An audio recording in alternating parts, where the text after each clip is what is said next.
자, 오늘은 이제 선종에 대한 이야기, 선불교가 어떻게 이제 슬슬 영향력을 발휘하기 시작하는지에 대한 이야기를 해드릴 거고요. 그리고 이제 그 전에 밀교 얘기 잠깐만 해드릴게요. 당나라가 경제력이 이제 굉장히 좋아지거든요. 그러니까 제가 전에도 말씀드렸지만 당나라는 로마를 압도하는 전 세계 최강국이었고, 당태종 이세민의 정관해치부터 그 다음에 개원해치까지 그 기간 동안은 뭐 최강입니다. 최강. 그리고 경제도 좋고 문화도 좋고, 경제가 좋으면 문화나 이런 것들은 다 좋을 수밖에 없어요. 곳간에서 인심난다는 말이 딱 맞는 거예요.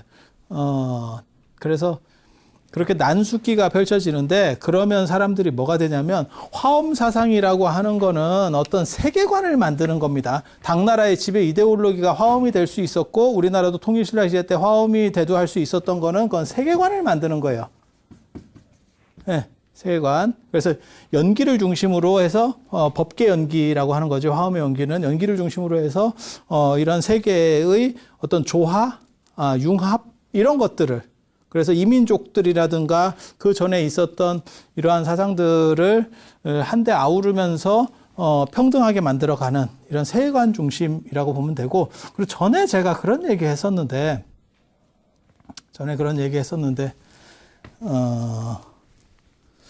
중국의 불교라고 하는 게 사실은 명상주의거든요. 명상주의. 인도의 수행 문화예요. 명상주의. 종교라기보다는 어떻게 보면 수행이라고 하는 거고, 그러니까 종교 자체에서 시작된, 어떻게 보면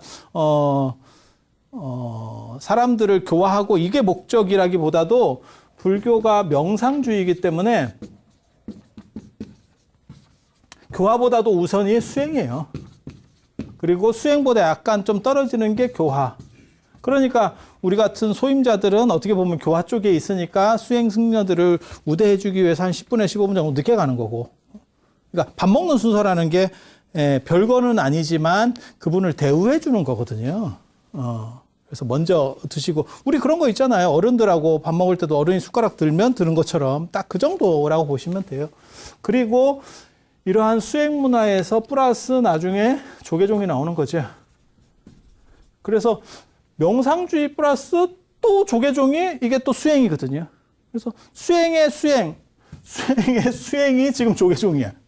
되게 재밌어요.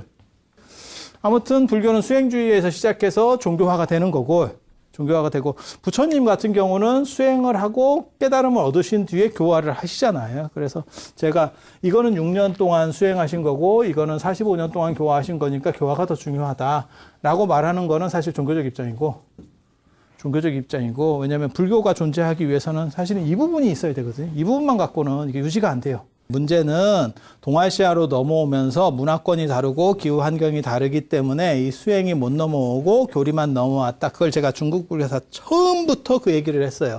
그래서 중국의 불교가 처음 넘어올 때 후한 때 누구 있냐면 안세고하고 지루가참. 불교를 처음으로 전했다고 하는 거는 가선마등과 축법라이지만 번역하고 그 다음에 어느 정도 체계를 가진 거를 이렇게 전파한 사람은 이 두 분이에요. 이 사람이 소승성관전례, 지금도 저 남방불교나에서 하고 있는 뭐 대념철경, 안반수의경 뭐 이런 것들을 이 사람이 번역을 하는 거고, 그 다음에 지루가참이라는 거 하는 거는 대승성관, 이게 소승성관이고, 소승수행, 정확하게 말하면 이건 대승수행법. 그러니까 원래 불교가 명상주의니까 명상을 먼저 전파를 한 거예요. 그렇게 해서 여기서는 이제 관법 같은 거, 관상연불 같은 거, 반주산매 이런 거를 해줬는데, 이게 둘 다 기후 환경적으로 달랐기 때문에 안 돼요, 중국에서. 그래서 계속 엇박자만 나가고 수백 년 동안 수행법이 없었고, 그리고 교리적으로 여러 가지 시도들이 있고, 수행법적으로 시도되는 게 위진남북조 시대 때 남삼북칠이라고 제가 예전에 했었어요. 여러 어떻게 보면 교상판석에서 여러 범주들로 이렇게 나눴었어요. 예, 그래서 남쪽에 세 개, 어떻게 보면 주류의 사상의 학파 남쪽에 세 개, 양장 남쪽에, 회수 남쪽에 세 개, 그 다음에 북쪽에 7개 학파들이 7개 학파들이 있는 거예요. 요거를 하나로다가 뭉뚱그려서 거기다 플러스 알파로다가 해서 뭔가를 하나를 만든 게 수나라 때 천태종. 정확하게 말하면 수나라는 아니고 수나라 되기 직전에 천태 지자대사. 그렇게 해서 천태가 2가지를 했다라는 얘기도 했었어요. 그게 하나는 뭐냐면 천태가 둘을 하는데 하나는 세계관, 하나는 수행법. 그래서 뭐 일념삼천이라는 둥, 삼재원흉이라는 둥, 이런 거, 그게 세계관이고, 그 다음에 수행법이라고 하는 거는 마하지간이라든지 소지간이라든지 이런. 그래서 천태는 선종 계열에 속한다더라. 선불교, 선종에 속한다더라. 교종이 아니라더라. 그리고 이 세계관을 좀 더 확대를 하고 정밀하게 다듬어서 이게 전체가 뭉뚱그려 있다 보니까 그렇게 뭐라고 할까 조금 혼란스러운 거예요. 그리고 천태라고 하는 분이 워낙 머리가 좋고 잡과입니다. 잡과. 약간 부대찌개과. 그러다 보니까 심플하지 않아. 그래서 그런 것들을 좀 더 교리체계로 해서 싹 깔끔하게 정리하는 게 화엄종. 화엄종. 그 다음에 수행법이 나중에 이제 정리되는 게 이게 이제 어떻게 보면 선종. 달마 이래의 선종. 오늘 얘기하는 이것도 선이고 저것도 선이에요. 다 이게 수행이라는 뜻이에요. 수행이라는 뜻이에요. 그래서 그렇게 내려가는 건데 당나라가 맨 처음에도 제가 말씀을 드렸지만 당태종의 정관지치, 정관연간에서부터 그 다음에 개원지치까지 그때 너무너무 번성을 하니까 이게 경제력도 좋고 문화력도 좋고 하니까 그때 나오는 게 뭐냐면 사람들의 흐름이 집단주의가 아니고 개인주의예요. 그러니까 우리나라 생각하시면 돼요. 박정희 대통령이나 전두환 대통령 때만 하더라도 우리는 집단주의적 색깔이 굉장히 강했어요. 그렇게 해서 개인보다도 우리 집안에서 누구를 뭘 해야 된다. 특히 여성분들 같은 경우는 오빠나 남동생을 위해서 희생을 하고 이런 부분들 굉장히 많았습니다. 그리고 부모가 그거를 그렇게 너는 해야 돼라고 얘기해도 그거를 여자가 받아들여요. 지금 같으면 지금 여러분 자녀분들에게 그런 얘기를 했다가 이게 유전자 검사를 해봐야 되나? 애가 이런 식으로 나올 수 있거든요. 지금은 시대가 바뀌어서. 근데 그때는 다 그런 식으로 했었죠. 그래서 집안에 있는 누군가 한 명을 성공시켜야 되고. 그래서 제가 그런 얘기 하는데 사찰의 불교대학이 그나마 될 수 있었던 요인 중에 하나는 여성들이 공부하려고 했을 때 지금 5, 60대 되시는 분들이 공부하려고 했을 때 실제로 자기는 머리가 더 좋았고 공부 학업 능력이 더 좋아도 실제로는 오빠나 남동생에게 양보했던 경우들이 많이 있어요. 네. 왜냐하면 경제력이 잘 안 되니까 다 보낼 수가 없었던 거예요. 그리고 아이러니하게도 그렇게 소 팔고 땅 팔아서 오빠나 남동생을 대학에 보냈지만 그 사람이 총 번 거는 그때 땅 안 팔았으면 됐지. 그게 더 벌었어. 그 오빠 등록금. 이게 진짜 웃기지도 않는 일이야. 세상에 이런 일이 있나 싶어. 그렇게 하면 성공이라고 생각했는데 그때 땅만 안 팔고 갖고 있었으면 집안 전체가 떡상을 해. 근데 그때 땅 팔아서 등록금 내는 바람에 집안이 골로 간 거야. 아니 생각해보면 그래. 굉장히 재밌어요. 개발 시대를 어떻게 보면 명암이라고 할 수 있는 건데 안정된 사회에서는 사실 그렇게 안 나오죠. 그런데 지금 우리가 25,000불 넘어가면서부터 2000년대부터 그게 시작이 돼서 1990년대 말부터 시작했어요. 자기 PR 시대 어떻게 되는 거고 그 다음에 그게 2000년대에 가속되고 2010년부터는 이제 스펙이 어떠네 저떠네 하면서 철저하게 개인주의적으로 합니다. 개인적인 게 굉장히 강력해져요. 그래서 지금은 그런 거 있잖아요. 어른이 숟가락을 들어야 밥을 먹는 게 아니고 애가 사진을 찍어야 밥을 먹잖아. 애가 사진을 찍고 어른이 숟가락을 들지. 순서가 그렇게 돼 있잖아. 저는 사실 그 밥 먹는 거 밥상 숟가락 사진 찍어서 올리는 건 난 그런 거 굉장히 싫어하거든요. 그게 왜 싫어하냐면 이유는 간단해요. 지가 만든 것도 아니고 그걸 왜 찍어서 대단한 거 없잖아. 그냥 사 먹는 거밖에 없잖아. 내가 이만큼을 만들었어요. 그러면 찍을 의미가 있지. 야, 그거 돈만 주면 그 사람이 다 차려주는 거 아니야? 근데 그걸 네가 왜 찍어서 올려? 그게 뭔 대단한 거야? 근데 그게 뭘 의미하는 거냐면 모든 인간은 자신을 드러내고 싶고 주목받고 싶어 하는데 실제로 그 한 칼이 없는 거예요. 마땅히. 그러니까 그런 것들을 연결시켜서 나를 조금이라도 드러내고 싶은 거야. 명품을 사는 욕구도 그런 거고 다 비슷해요. 그게 튀려고 하는 욕구야. 우리 같이 본질적으로 튀려고 나온 사람들은 사실 그게 없어도 튀어. 그런 사람들을 똘튀기라고 합니다. 그런 사람들은 그냥 튀어. 그런데 그게 안 되는 사람들은 그러니까 그 정도 용기가 없는 거지. 그렇게 막 이렇게 새로운 걸 막 이렇게 약간 미친 짓을 할 정도 용기까지는 안 되고 그냥 자연스럽게 있는 거 안에서 튀고 싶은 거야. 그러니까 소박한 거죠. 그리고 그게 비판하는 게 아니고 저는 그게 나쁘다고 생각하는 게 아니고 그게 경제가 어느 정도 성장을 하면 그러니까 2만 5천 불부터 우리가 지금 이제 뭐 얼마 전에 3만 불이 넘었다 하는데 다시 2만 대로 떨어질 거예요. 그런데 2만 5천 정도가 되면서 그런 게 극단적으로 지금 커졌지. 아니, 그렇지 않아요? 그렇게 되는 거예요. 그래서 당나라도 당 태종 때 뭐 이렇게 하면 나라가 제국이 안정되고 그러면서 화엄이 막 떡상을 하기 시작하는 거고 세계관, 어떻게 이 세계 이념들을 만들 거냐, 사람들에게 어떻게 설득시킬 거냐에 대한 부분이 성장을 하는 거고 그게 한 100여 년 정도 지나면 이제 난숙기가 되면서 잘 사는데 익숙해진 거지. 그래서 개인주의들이 나와요. 그 개인주의에서 두 가지가 나온다고. 하나는 뭐냐면 밀교고 하나는 선종이에요. 정확하게 말하면 남종선. 이게 해능스님 계열을 남종선이라고 합니다. 육조 해능스님 계열을. 이 얘기를 하려고 하는 거예요. 그러니까 밀교가 가장 번성하는 게 밀교는 인도 겁니다. 인도 거. 여러분은 어떻게 생각하세요? 이 주술주의라고 하는 게 되게 재밌는 게 합리성이 강조되고 그다음에 과학이 발전하면 주술성은 없어질 것 같은데 저는 그렇게 생각을 안 해요. 사실은.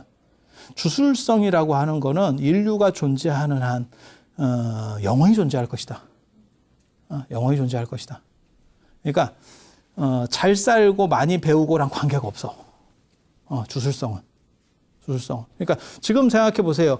여러분 이렇게 주술성 이러면 여러분이 뭐 점 보러 가는 거 그런 거 얘기하나? 이렇게 생각할지 모르지만 여러분 자녀분들도 뭐 타로 카드 뭐 이런 걸 하고 있다니까. 단 하는 방식이 좀 달라. 그러니까 그 전 시대 분들은 연세 많으신 분들이나 이런 분들은 그걸 절대적으로 믿는가 하면 요즘 사람들은 그걸 절대적으로 믿지는 않아.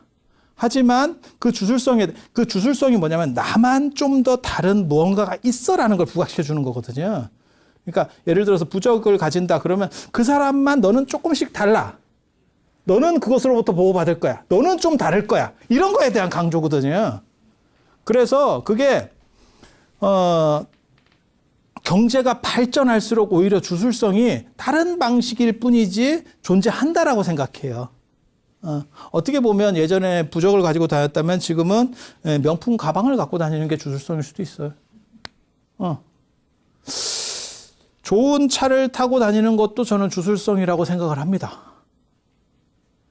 왜냐하면 뭐 한 10억짜리 차를 페라리를 내가 끌고 나가면 사람들이 길을 잘 비켜주지. 잘못해서 박으면 지는 차 팔아도 안 된다. 차 팔아도 안 된다. 그리고 내리는 순간 사람들이 보지.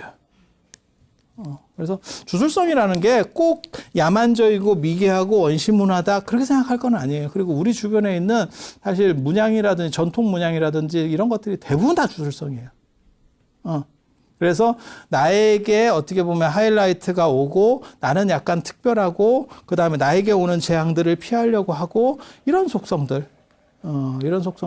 그리고 그거를 수행을 해서 하는 게 아니고 극복하는 게 아니고 어떤 의식이라든가 이런 걸 하면 그게 된다더라. 그러니까 뭐가 똑같은 거냐면 이게 이제 이 두 가지가 뭘 얘기한다라고 보시면 되냐면 살을 빼야 돼. 내가 살 빼야 돼. 다이어트. 야, 이 다이어트라는 것도 참 재밌지. 우리 어렸을 때만 해도 저 다이어트 이런 개념 자체가 거의 없었거든. 밥 먹고 걸어 다니면 배 꺼진다 이러던 시절이 있어. 조깅을 하면 저게 미쳤다. 이러던 시절이 있었어. 어디 배 꺼지게 저렇게 다녀? 이렇게 가만히 밥 먹었으면 그걸 지켜야지. 그 에너지를 지켜야지. 뭔 이상한 짓을 하고 있어. 이러던 시절이 있었는데 못 먹고 못 살던 시절이잖아요. 근데 지금은 뭐 운동하고 뭐 이게 그래서 요즘은 오히려 살이 찐 게, 그래서 제가 전에 그런 얘기 해드렸잖아요. 남양유업에서 우량한 선발대회. 그게 어떻게 보면 참 얼마나 못 살았으면, 요즘으로 말하면 그 소화비만. 그러니까 그게 한 끗 차이거든요. 근데 이러한 살을 뺀다는 게 운동을 하면 살이 빠진다라고 하는 건 누구든지 알 수 있는데 사실 운동하기 싫지. 로마에도 그게 있었거든. 먹고는 싶은데 이게 계속 위가 차니까 더 이상 못 먹지. 그러니까 토하고 또 먹고. 그래서 토하는 약이 있어요. 그걸 또 먹고 또 먹고 또 먹고 이러고 있었던 거지. 지금도 마찬가지. 어떤 약이 있건 뭐 수술이 있건 뭐 이런 식으로 되면 거기에다 하나 더 하면 살 빠지는 기도. 야, 살 빠지는 기도가 있어. 천도되는 기도도 있지만 살 빠지는, 이게 밀교식이에요. 이게 밀교식. 너무 좀 귀에 솔깃하지 않아? 야, 내가 살 빼려고 이렇게 개고생을 하고 있는데, 야, 살 빠지는 기도. 그거 한 방이다, 한 방. 너 원하는 대로 먹어. 원하는 대로 먹고 살 빼는 방법 제가 전에 말씀드렸잖아요. 회충을 키우세요. 그거 외에는 방법이 없어. 그래서 이쪽은 자력이라고 하는 게 있고 이쪽은 지금 어떻게 보면 그런 작법을 통해서 내가 부처님이나 아니면 신이나 이런 분들의 가호를 통해서 이렇게 나를 보호해 준다는 거예요. 그러니까 이거는 어떻게 보면 핵을 만드는 거고 인도가 영국이나 프랑스, 미국 이런 나라들하고 이제 그런 나라가 좀 도와주겠지라고 했다가 걔네가 안 도와주는 바람에 돌아서 핵을 만드는 거고 그래서 인도하고 파키스탄 다 핵이 있잖아요. 핵을 만들게 된 거고 근데 그건 너무나 어렵지. 그러니까 우리나라나 이런 나라들이 선택하는 방식은 뭐예요? 해구산이지, 해구산. 그러니까 미국 똘마니로 되면 미국이 보호를 해줄게 이렇게. 근데 이게 국제정세라고 하는 게 상황에 따라서 갑자기 보호가 안 될 수도 있어. 우리가 6.25가 터진 게, 한국전쟁이 터진 게 그거잖아요. 일본으로 걔네가 선을 긋는 바람에 우리가 그냥 하루아침에 전쟁 상황으로 전개됐잖아요. 그러니까 자력으로 핵을 가지고 있으면 좋을 것 같기는 해. 라고 하면 이거. 운동해서 살 뺀다. 그리고 해구사는 이겁니다. 불보살이. 강대국이 해줬다 이러면 조금 그렇긴 한데 불보살님은 약속을 잘 지키니까 그래서 요렇게 요 두 가지가 그러니까 개인주의죠. 개인주의화로 되는 거예요. 그러니까 경제가 안정되면서 개인화되면서 이제 수행과 작법이라고 하는 게 나오는 거고 저건 지금 오늘날까지도 그대로 내려오는 겁니다. 불교에서 앞에 저 화엄종이나 이런 세계관이라든가 이런 것들은 다 지금 거의 날아갔지만 실제로 지금 선수행 선불교 수행, 지금도 안거에서 한 2,000분 이상 조계종만 해도 다 들어가 계시는 거고, 그리고 기도 같은 거 하는 것도 전부 어떤 작법을 통해 가지고 우리 집이나 안 그러면 내 지금 문제들이 해소되기를 바라는 거예요. 똑같은 양상들이 지금 존재하고 있는 거예요. 그래서 그런 정도 일단 생각하시면 선이나 밀교가 왜 당나라 중기쯤에 움직이기 시작하는지를 이해하실 수 있게 되는 겁니다.